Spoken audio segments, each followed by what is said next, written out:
Bond suddenly had a flash of intuition. It was as if a camera had started grinding in his skull, grinding out a length of clear film. He said quietly, "It might be that this business at Sotheby's could show him to us. Show us who he is." "What the devil are you talking about, 007? Explain yourself." "Well, sir," Bond's voice was calm with certainty. "You remember what this Dr. Fanshawe said about an underbidder? Someone to make these Wartsky merchants go to their very top price.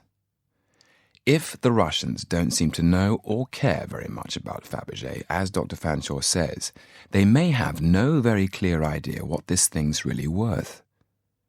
The KGB wouldn't be likely to know about such things anyway.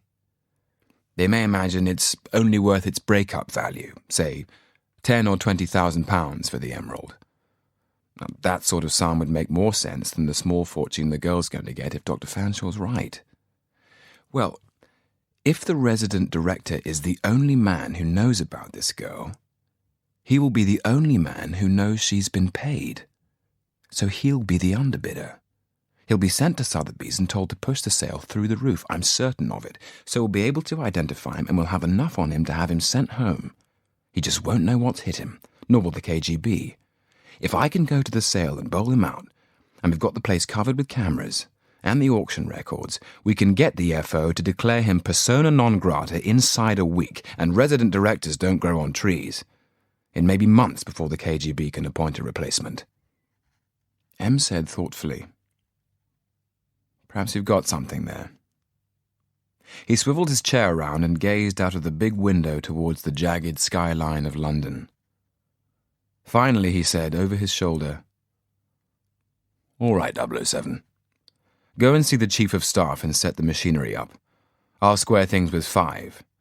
It's their territory, but it's our bird. There won't be any trouble. But don't go and get carried away and bid for this bit of rubbish yourself. I haven't got the money to spare." Bond said, "No, sir." He got to his feet and went quickly out of the room. He thought he'd been very clever, and he wanted to see if he had. He didn't want M to change his mind. End of Disc 2.